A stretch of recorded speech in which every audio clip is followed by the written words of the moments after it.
하나님의 복을 받으십시오. 하나님의 복을 받으십시오. 아멘. 기도하겠습니다. 거룩하시고 영화로우신 하나님 감사합니다.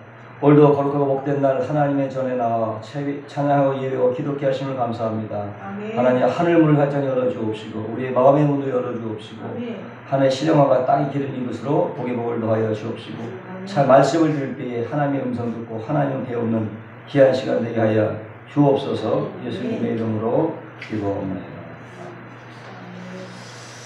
할렐루야. 오늘 하나님의 성령과 말씀을 우리 가운데 임하실 줄로 믿습니다. 오늘 저는 장로님께서 공독해준 말씀을 근거로 해서 따라하겠습니다. 내 이웃이 누구이니까. 예, 내 이웃이 누구이니까. 이런 제목을 가지고 은혜를 나누고자 합니다. 아주 오래된 영화입니다. 로베르 장군이라는 그런 영화가 있는데 거기에 보면 아주 인상 깊은 장면이 하나 나오는데 그것은 뭐냐면 그 때는 세계 세계제전 당시인데 그 나치기 완전히 점령한 프랑스가 지하 조직을 갖추어서 산발적인 저항운동을 하고 있었어요. 그런데 나치의 그 집요한 탐색 작전으로 얼마 가지 못해서 지하 조직이 다 해체가 되고 모두가 잡혀서 다 처형대에 오르게 됐습니다. 근데 그 중에는 이 저항운동에 한 번도 가담해보지 않은 사람이 뛰어 있었어요. 그러면서 그는 자신의 이 죽음을 대단히 억울하면서 이렇게 말하는 거예요. 하늘을 두고 맹세합니다. 저는 정말 아무 잘못도 없습니다. 태어나서 한 번도 저항운동을 한 적도 없고 그런 위기도 되지 못하고 그저 장사하면서 돈이나 버는 그런 사람이라고, 그런 거에 관심조차 없는 사람이라고 하면서 억울해하는 거예요. 이때 옆에 있는 한 저항운동가가 이렇게 말했습니다.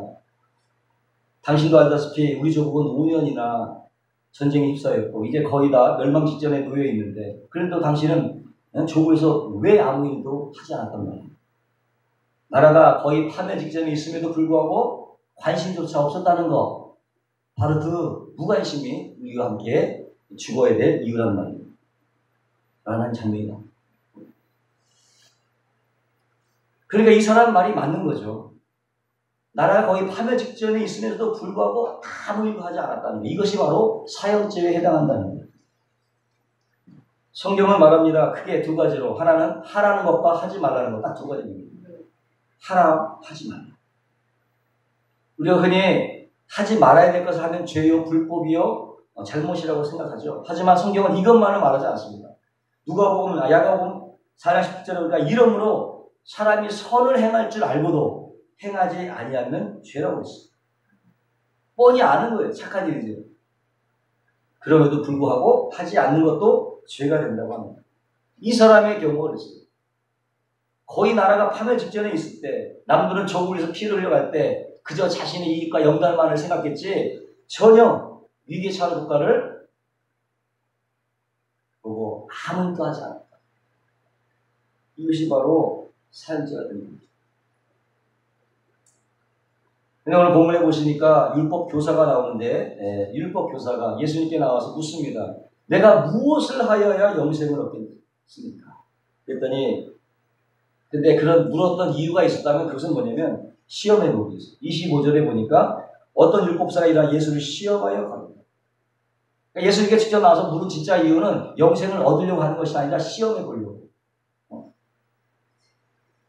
그래서 이런 질문을 던짐으로써 자신이 의로인지 아니면 알리고 또 율법에 대해서도 박식한 것을 은근히 과시하고 또 이 질문을 던짐으로써 예수님을 망신주려고. 다들 위대하다고 하는데 훌륭하다고 하는데 과연 당신이 어떻게 생각하느냐? 답을 못하면 망신을 당할까 싶어서 망신을 주려고 이러한 질문을 했다고 합니다. 예수님께서 이때 말씀하십니다. 율법에 무엇라 기록이 되었으며 내가 어떻게 읽었느냐? 그러니까는 정말 율법 교사답게, 율법의 전문가답게 성경 구약 39권을 함축해서 하나님을 사랑하고 이웃을 사랑하는 것입니다. 요약해서 아주 당당하게 말했습니다. 그래서 예수님이 듣고 간단하게 말씀하시죠. 내 대답이 옳으니 이를 행하면 살리라. 근데 이렇게 끝나면 너무 싱겁지 않아요? 그래서 율법 교사가 또 묻는 거예요. 그러면 과연 내 이웃이 누구오니까? 이게 그것이. 그때에 들려주신 예수님의 애가 바로 사마리아의 비유. 그때 30절에 보니까 어떤 사람이 지금 예루살렘에서 여리고로 내려가고 있었어요. 근데 그 거리가 한 40km 돼요. 제가 아침마다 여의동을 가게 되는데 거기 한 29 정도 돼요. 왔다 갔다 하는 거예요. 40km.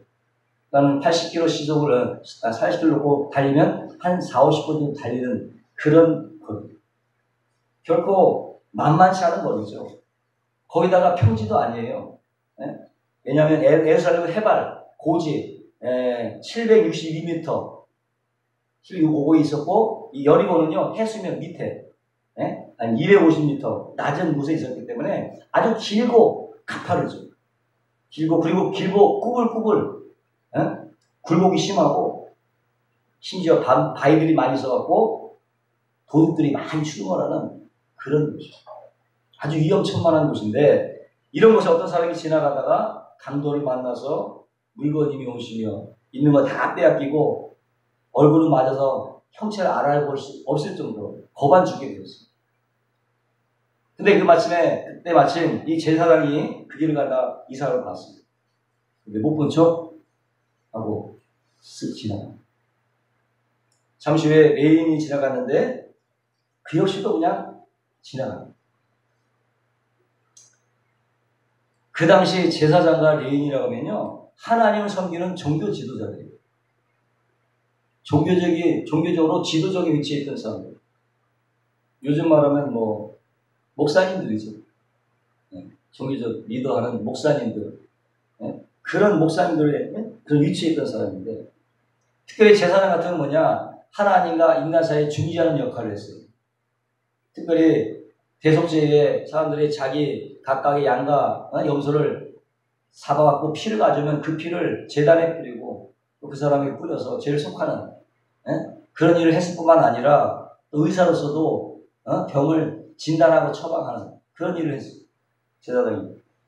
그런 위치에 있는 이 사람이 이 강도 만난 사람의 생사 여부도 확인하지 않고 그냥 지나갔다는 것은 상식적으로 도무지 이해가 가지 않아요. 그런 일이죠. 레인들은 마찬가지죠. 레인들은 성경 기물을 다루는 그런 사람인데, 제사장보다는 지위가 약간 낮았지만은 그래도 모든 사람들의 모범이 돼야 했던 거예요. 그런데 그 역시도 아무런 도움을 주지 않고 그냥 지나가고 있어요. 물론 율법은 부정법이라고 있습니다. 율법에 죽은 시체를 만지게 되면 저녁까지 부정하게 되는 그 부정법이라고 있습니다. 그러니까 늘 성전에서 봉사해야 되는 이 제사장과 레위인들이 잘못 섣불리 만졌다가 죽어버리게 되면 시체를 만진 거가 되니까 봉사할 수 있는 기회를 잃어버릴 수가 있었을 거예요. 어쨌든 간에 이것을 바라보는 예수님의 시선은 그들이 옳지 않다는 거예요. 생각해 보세요. 지금 성전 봉사가 중요해요. 당장 죽어가는 생명 살리는 게 더 중요해요. 생명 살리는 게 당연히 중요해요. 물론 성전 봉사도 중요하죠. 더 중요한 것이 바로 생명 살리는 게 더 중요하다.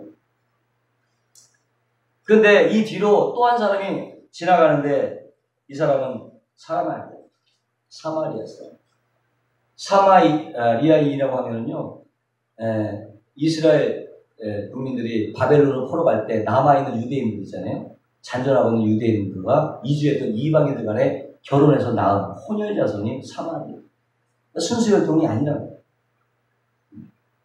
사마리아를 그래서 정통성을 추구하는 이 유대인들은 이 사람을 멸시하고 심지어는 인간 취급도 안 했어요. 사마리아 사람들 얘기도 하지 않았잖아요. 그런데 그 정황을 보면 이 강도 만난 사람은 과연 누구겠어요? 유대인일 가능성이 큰 거예요.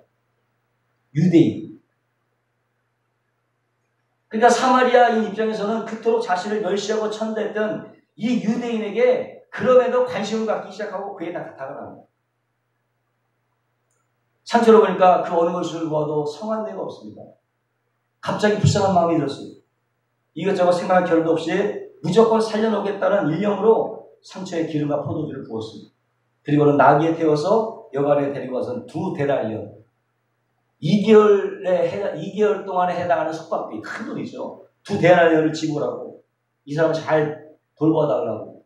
만약에 돈이 더 주게 되면 돌아서 갚겠다고 말하는. 예수님은 이 얘기를 다 마치고 나서 율법 교사에게 다시 묻는 거죠. 누가 강도 만난 자의 이웃이 되겠느냐? 그가 대답하기를 자비를 베푼 자는 예수님 말씀하시기를 가서 너도 이와 같이 하라. 예수님의 응답이었습니다. 가서 너도 이와 같이 하라. 이것이 본문 내용입니다. 우리가 여기서 생각해봐야 될 것은 첫째로 과연 우리의 이웃이 누구냐? 우리의 이웃이 누구냐? 이것은 율법 교사가 지금 예수님께 던진 질문과 똑같은 거예요. 우리의 이웃이 과연 누구냐? 이거죠. 29절에 보니까 처음에 율법사가 예수님께 뭐라고 묻습니까? 내 이웃이 누구니까? 그럴 때 예수님께서는 이 사마리아인의 비유를 들으시고 결론적으로 다시 율법사에게 묻기를 뭐라고 묻습니까? 누가 강도 만난 자의 이웃이 되겠느냐? 대묻고 있는 거예요, 지금. 완전히 동문서답이죠. 질문을 받아놓고 대답은커녕 오히려 예수님께서 율법교사에게 질문을 다시 하고 있는 거예요. 율법사가 처음에 뭐래요? 한 질문이 뭐예요? 내 이웃이 누구냐? 라는 질문에 예수님께서는 이 강도 만난 자의 이웃이 누가 되겠느냐? 이게 되묻는 거예요. 완전 동문서답이죠. 그러면 예수님께서 이 율법 교사의 질문을 잘못 알아들 리가 있었겠어요? 네? 무슨 말입니까? 율법사는 자기 자신에게 초점을 맞추고 나를 맞춰서 나의 이웃입니다. 그렇게 물었다면 예수님은 누구에 초점을 맞춰요? 강도 만나는 사람, 상대방에 초점을 맞추고 강도 만난 자의 이웃이 누구냐고 다시 묻고 있는 거예요. 그 당시 유대인들은 자신들이 하나님께 선택받았다는 선민의식, 우월감 때문에 다른 민족은 멸시했죠. 이웃이라고 생각하지 않았습니다. 어디까지나 이방인이고 약속의 외인이고 할례받지 못한 자들, 특히나 사마리아 사람들은 사랑을 취급도 하지 않았습니다. 그런 분위기 속에서 자란 이 율법사 역시도 예외는 아니죠. 율법사에서도 예외는 아니에요. 그는 적어도 나의 이웃이 되려면 레벨이 맞아야 되잖아요. 나만큼 열심히 율법을 잘 알고 나만큼 율법을 열심히 지키고 해야 이웃이 되지. 그런 생각을 갖고 있었던, 그런 기준을 가지고 있었다고 하는 거죠. 누구 기준이요? 자기 기준이지. 자기가 기준이 됐어요. 이걸 예수님께서 간파하신 거죠. 이걸 아시고 반대로 그럼 누가 강도 만난 자의 이웃이 되겠느냐? 물으시면서 초점을 바꾸잖아요. 나에게 상대방으로 초점을 바꾸고자 했답니다. 그러니까 누가 나의 이웃이 될 것인가 아니라 나는 누구의 이웃이 될 것인가가 바뀌는 거예요. 누가 나의 이웃이 될 것인가 아니라 나는 누구의 이웃이 될 것인가. 말씀을 정리하면요. 너를 도와줄 이웃을 찾지 말고 너가 강도 만난 자의 이웃이 되라는 말씀. 아멘. 하인 여인이 다 떨어진 옷을 입고 아기를 등에 업은 채 길 모퉁이에서 구걸하고 있는 한 예수 믿는 청년이 모퉁이 지나가다가 잠깐 주춤하다가 그냥 스쳐 지나갔어요. 그리고 나서 집에 들었더니 어머님이 따뜻한 밥상에 고기 반찬에 여러 가지 맛있는 것을 내오니까 갑자기 낮에 봤던 그 여인이 생각이 나요. 밥을 다 먹고 마음이 불편하니까 하나님께 기도했어요. 하나님께서는 들에 피는 백합화도 키우시고 하늘 나르는 새도 키우시면서 왜 이 비참한 불쌍한 여인을 돌보지 않느냐고 그렇게 따져보기 시작했어요. 그래서 잠시 후에 하나님께서 마음가운데 깊은 하나님의 음성이 들렸는데 내가 그 여인을 돕기 위해서 아무것도 하는 것이 아니라 내가 바로 너를 그에게 보냈지 않았냐. 그렇게 말씀하시더라고요. 그래서 내가 너를 그에게 보내지 않았냐. 그런 말씀이 들려옵니다. 이것은 과연 뭐냐? 이 두 이야기는 이웃에 대한 우리들의 생각을 새롭게 해주고 있습니다. 율법사는 자신을 도와줄 이웃만을 찾았어요. 자신을 도와줄 이웃만을 찾았고, 이 청년은 그 여자의 진정한 이웃이 되어주지 못했어요. 진정한 이웃이 되어주지 못했어요. 이거는 이 말씀을 통해서 예수님도 우리에게 동일한 질문을 던지고 있습니다. 동일한 질문을 던집니다. 누가 이 강도 만난 자의 이웃이 되겠느냐? 누가? 결국 이 말씀은 나를 도와주고 끌어줄 만한 나의 이웃을 찾지 말고 나를 필요로 하고 나를 도움을 요구하는 사람들에게 진정한 이웃이 되라는 주님의 말씀인 걸 믿으시길 주의 이름으로 축원합니다. 진정한 이웃이 되어 주랍니다. 또 우리가 강도 만난 자의 이웃이 되어야 되는 이유 중에 하나는 하나님이 주신 계명 중에서 가장 큰 계명이기 때문에 그렇습니다.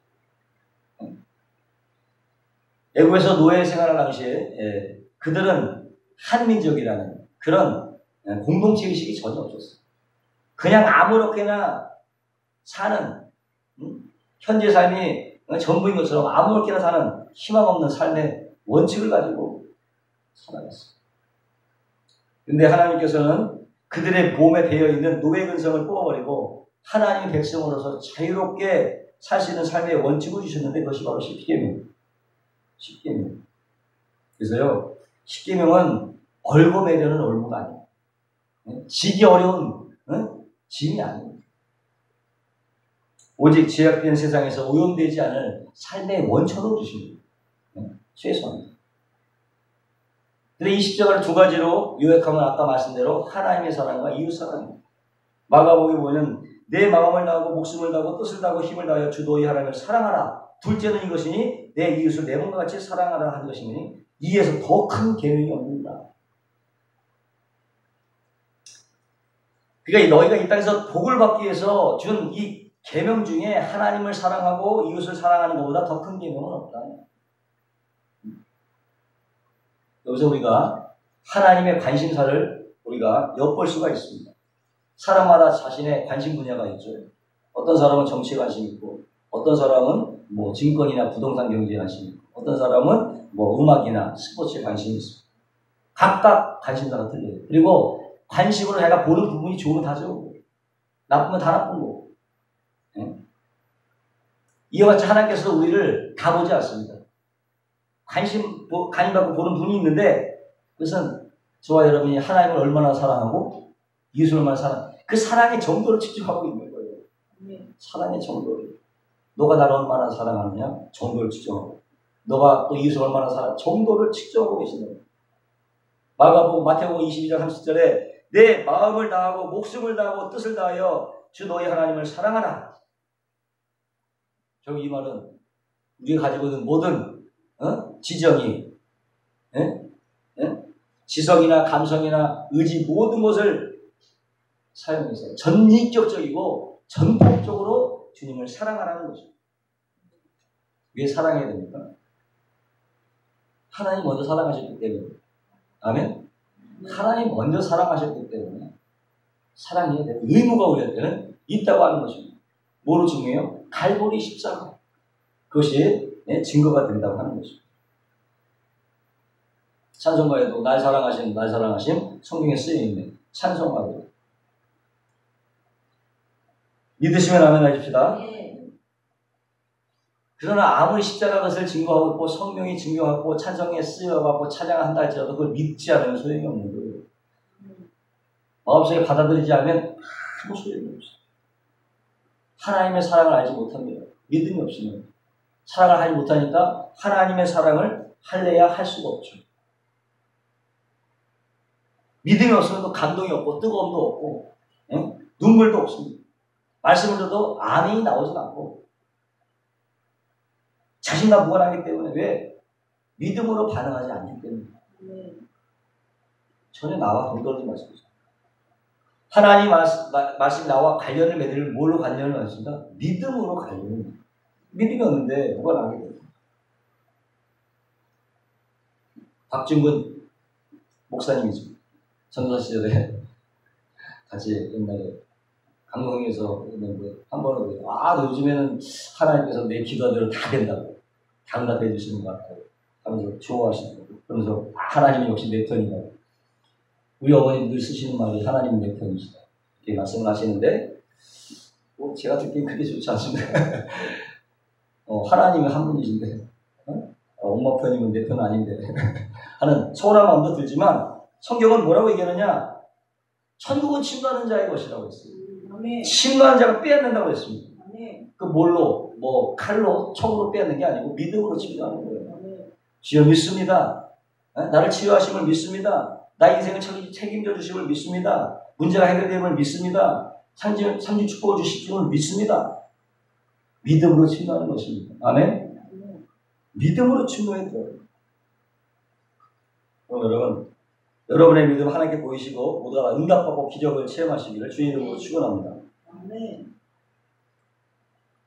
또 우리는 이웃을 사랑하기에 앞서 자신을 먼저 사랑할 줄 알아요. 자신을 사랑할 줄 알아요. 자기가 자기를 사랑하지만 누가 사랑해 줍니까? 예? 또 자기가 자기를 사랑하지 못하면 누가 어떻게 남을 사랑할 수 있습니까? 그렇잖아요? 예? 먼저는 자신을 사랑해요. 그러면 자신을 용납할 줄 알아요. 용납할 줄 알아요. 높은 기준을 세워놓고 미치지 못하면 막 자신을 질책하고 원망할 때가 있는데 그러면 안 된다는 거예요. 그럴 때도 자신을 용납하고 용서해야 될 줄로 믿습니다. 아멘? 그래야 되는 거예요. 왜 그러느냐? 내가 나를 평가할 어떤 권한이 하나도 없어요. 네. 우리는 주님의 것이기, 할렐루야? 주님의 것이 믿습니까? 주님의 것이기 때문에 내가 판단할 권한이 없어요. 예수 믿은 후로부터. 사도 바울의 고백을 보세요. 내가 그리스도와 함께 십자가에 못 박혔나니 그래서 이제 내가 사는 것이 아니요 그리스도가 내 안에서 사는 거다. 이 고백은 무슨 고백입니까? 나의 통제권이 하나님께로 넘어갔다. 할렐루야. 나의 통제권이 하나님께 넘어갔다는 거예요. 그러니까 나를 평가하고 통제하신 분은 누구다? 하나님이신 거죠. 근데 하나님은 어떻게? 나는 너를 용서했고 용납했다. 그러니 내가 나를 용납하고 용서하지 못할 이유가 없는 거죠. 하나님이 하셨다는 거예요. 근데 내가 나를 용납하지 못하고 용서하지 못하면 마귀가 가장 좋아. 마귀가. 어쩌든지 마귀는 연약함과 허물 들춰내서 낙담시키고 좌절시키고 더 하나님께 나가지 못하도록 방해를 합니다. 그런 게 있어요. 그래서 자신을 용납하지 못하고 용서하지 못하는 것은 누가 하는 일이다? 속에서 마귀가 하는 일입니다. 마귀. 이런 마귀의 일을 멸하시기를 주의 이름으로 축원합니다. 예수님의 이름으로 떠나갈지어다. 그래서 우리가 어쩌든지 간에 이런 마귀를 대적하고 자신을 감싸고 사랑해야 될 줄 믿습니다. 모처럼 왕처럼 되어가는 거예요. 왕처럼 되어. 베드로전서 2장 9절에 너희는 택하신 족속이요 왕같은 제사장들이요 거룩한 나라요 그의 소유된 백성이니 이는 너희를 어두운 데서 불러내어 그의 기이한 빛에 들어가게 하신 자의 아름다운 덕을 선전하게 하려 하십니다. 물론 우리 자신의 생각은 부족하고 터무니없이 부족하고 못나고 죄 많고 연약해 보이지만 하나님은 그렇게 보지 않아요. 하나님 보실 때 예수님을 통해서 우리 봅니다. 우리가 안 보고 예수님을 통해서 보기 때문에 무엇을 봅니까? 딱 예수님을 통해서 보니까 너는 나의 택하신 족속이구나. 왕 같은 제사장이구나. 거룩한 나라구나. 나의 소유된 백성이구나. 이렇게 보신다는 거예요. 아멘? 예수님을 통해서 그렇게 보이는 거예요. 이것이 저와 여러분의 진짜 모습인 줄 믿습니다. 진짜 모습이에요. 이것이. 믿은 것 하나 때문에 정말 완전히 팔자가 고쳐진 사람들이에요. 여러분 자신을 왕처럼 왕 같은 제사장처럼 거룩한 나라처럼 하나님의 소유된 백성으로 존귀하게 대하시기를 주의 이름으로 축원합니다. 자기 자존감을 알아요. 그런 사람이 이웃을 사랑할 수 있는 거예요. 자존감이 다 떨어진 사람이 어떻게 남을 사랑할 수 있는 힘이 있나요? 그렇게 하나님께서 나에게 주시는 그 위치를 지키고 믿음으로 지키고 자존감을 지켜야 돼요. 그 다음에 이웃을 사랑하는 거죠. 그 다음에 마가복음 10장 31절에 둘째 이것이 내 이웃을 내 몸같이 사랑하라. 사람은 누구나 이해받고 용서받고 사랑받기 원하는 동물입니다. 네? 자신에게 오래 참아주고 네? 인정해주고 믿어주고 용서해주기를 누구나 바라죠. 예수님은 이런 사람들의 속생각을 다 잘 알기 때문에 먼저 그렇게 하라고 너희가 먼저 그렇게 하라고 말씀하십니다. 주라 그리하면 받을 것이다. 아멘. 주라 그러면 받을 것이다. 남에게 먼저 베풀면 남들에게 먼저 받게 된다. 사랑을 베풀면 사랑을 받게 된다. 정신과 의사인 사이로 시에타가 쓴 그 사랑받는 사람들의 공통점이라는 책에 보면 이렇게 나와 있습니다. 사랑받는 사람들은 다른 사람의 친절에 대해서, 다른 사람의 호의에 대해서 아주 감사하게 받아들인다. 근데 어떤 사람은 친절을 베풀어도 이 사람이 왜 이래? 하고 삐딱하게 받아들이는 사람. 응? 뭘 얻어먹으려고 그럴까? 이런 식으로 삐딱하게 생각합니다. 응? 어떤 사람은 오히려 그런 친절을 역용해서 응? 그렇게 하는 사람도 있습니다. 자기 이득을 취하는 그런 사람입니다. 우리는 다른 사람들에게 베푸는 친절이나 호의에 대해서 아주 겸허한 자세로 받아들여야 될 줄로 믿습니다. 이게 사랑하는 사람들의 공통점입니다. 또 하나 뭐냐면 자식에게는 엄격해. 그러나 상대방에게는 관대하다. 자기는 엄격하지만 상대방에게는 관대해. 근데 반대로 자기는 관대한데 남의 일하면 사사건건 꼬투를 잡는 그런 사람들이 있거든요. 이건 이렇게 해라 저렇게 해라. 어? 자신의 생각을 강요하고 간섭하고 아무리 사랑하는 여인들이 자꾸만 간섭하면 왜 사이가 벌어질 수 있죠. 그것 때문에 말다툼이 일어나요. 잘못된 것이 있으면 알아듣게 설명하고 자신의 감정을 너무 드러내지 마시기를 바랍니다. 네. 또 포기할 때는 과감하게 포기할 수 있어요. 안 되는 것 같다가 안 될 걸 미리 포기할 줄 알아요. 당나귀가 있었는데 당나귀가 강아지 보니까 너무 부러운 거예요. 강아지가 그냥 그 주인의 품에서 그냥 재롱 떨고 막 주인 너무 이뻐요. 이 품에 있는 게 너무나 부러운 거예요. 그래서 이 당나귀를 문이 살짝 열린 틈 중에서 그 육중한 목을 이끌고 주인에게로 딱 아저씨로 딱 가서 그냥 자기는 애교스럽다고 해서 무릎을 탁 올렸는데 물을 얻은 동안 우두둑 쏘면서 주인 아저씨의 무릎뼈가 다 으스러졌어요. 자기는 애교를 떤다고 한 일이었는데 그렇게 됐어요. 그 당나귀의 운명이 어떻게 됐을까요? 그날 그 당나귀는요 그 주인 아주머니한테 그냥 몽둥이로 죽도록 얻어맞았다. 그러니까 분수를 알아야 되는 거예요. 자신의 분수를 알아야 된다는 거예요. 분에 넘치는 것은 부족한 것만 못한 거죠. 그러므로 어떤 일을 함에 있어서 자신을 객관적으로 잘 평가하고 포기할 것은 과감하게 포기하고 시도할 것은 과감하게 시도하시기를 주님의 이름으로 축원합니다. 테레사 수녀가 이렇게 말했다는 거예요. 사람들은 되게 비이성적이고 불합리하고 이기적이다. 자기중심 중심적이다. 그러나 그래도 사랑하라. 그런 단점이 있으면 또 사랑하라. 선한 일을 하면 뭐 특별한 동기 있겠지, 이기적인 목적이 있겠지, 이렇게 하는 거라고 비난하게 돼. 그래도 사랑하라. 그래도 사랑하라. 사람들은 정직하고 솔직하면 상처를 많이 받는다고 말한다. 그래도 어떻게? 정직하고 솔직하고. 사람은 자기가 필요할 때 도움을 받으면 오히려 물에 건지면 어떻게 해? 보따리 내려놓고 하잖아요. 물에 건지니까. 오히려 공격하는 거예요. 그래도 도와줘라. 사람은 가장 좋은 곳을 주면 오히려 발길로 살 것이다. 응? 이렇게 말합니다. 그래도 가장 좋은 곳을 주라. 말했다고 하는 것입니다. 그래도 사랑하고, 그래도 좋은 일하고, 그래도 솔직하고, 그래도 도와주고, 그래도 가장 좋은 거 주라고 합니다. 말같이 쉽지 않죠. 사실. 쉽지 않은데, 어렵죠. 아니, 하기 싫죠. 이런 거는. 솔직하게 하기 싫은 건데, 그렇게 해야만 되는 거예요, 우리는. 그거를 해야 되는 거예요.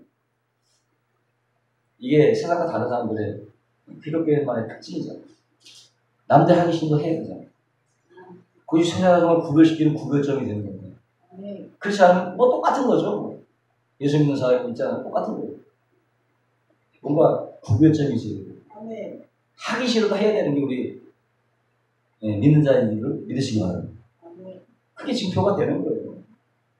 기독교는 홀로 절가에 들어가서 도를 닦는 개인적인 종교가 아닙니다. 위로 하나님을 섬기고 자신을 사랑하고 또 이웃을 사랑하고 교제를 나누는 것을 그 근본으로 하고 있습니다. 그러므로요, 하나님을 사랑하고 자신을 사랑하고 정말 강도 만난 자의 진정한 이웃이 되셔서 모두가 주님 기뻐하시는 삶을 사시기를 주의 이름으로 축원합니다.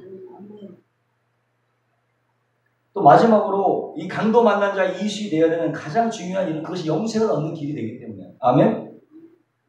이 첫 질문은요, 본문에 들어가면 가장 이거는 영생에 대한 질문으로 시작이 되었어요. 25절에 보니까 어떤 율법교사가 일어나 예수를 시험하여 가로되 선생님 내가 무엇을 하여야 영생을 얻겠습니까? 이 질문에 결론적으로 30절에 말씀하시죠. 가서 너도 이와 같이 하라. 따라하겠습니다. 가서 너도 이와 같이 하라. 이렇게 하는 사람에게 영생이 주어집니다. 마태복음에 보면은 양과 염소의 비유가 나오잖아요. 마지막 때 예수님께서 모든 사람들을 민족을 모으고 심판하시는데 누가 양이고 누가 염소인지 나누시고 양은 오른편에 두시고 염소는 왼편에 두시고 왼편에 있는 자들에게는 저주받을 자들이고 오른편에 앉아있는 사람들은 영생을 얻을 자들. 그때 오른편에 있는 사람들에게 말씀하는 거죠.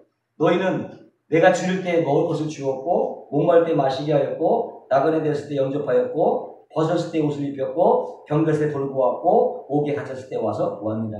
깜짝 놀라서 어유 주여 우리가 언제 그렇게 했습니까? 내가 진실로 너에게 이르노니 너희 중에 지극히 작은 자 하나에게 한 것이 곧 내게 한 것이니라. 아멘. 그러니까 결코 멀리 있었던 사람이 아니에요. 가장 가까운 자기 옆에 있는 사람, 남들 보기에 냄새나고 볼품없고 초라하고 보잘것없는 그 사람을 도와준 것이 영생을 얻게 돼요. 원인이에요. 세계 제2차 대전이 끝나니까 유럽이 완전히 폐허가 되고 거리에는 굶주린 사람들이 여기저기 떠돌아요. 날씨가 추운 오늘 겨울날 이른 아침에 한 미국인 병사가 찝차를 타고 런던 거리를 지나고 있었어요. 지나고 있었는데 어떤 소년이 어떤 빵집에서 창문 유리에 코를 박고 안을 들여다보고 보니까 옷은 여기저기 찢어지고 얼굴은 꿰개지하고 한 손에는 목발이 들려져 있어요. 빵집 안에서는 한참 빵을 굽고 있는데 그 소년의 눈동자가 계속 그 빵집 주인의 손놀림을 쉴 새 없이 따라 움직이는 거예요. 그것을 본 미국 병사가 한쪽 길에 차를 세워놓고 조용히 소년이 서 있는 곳으로 갔습니다.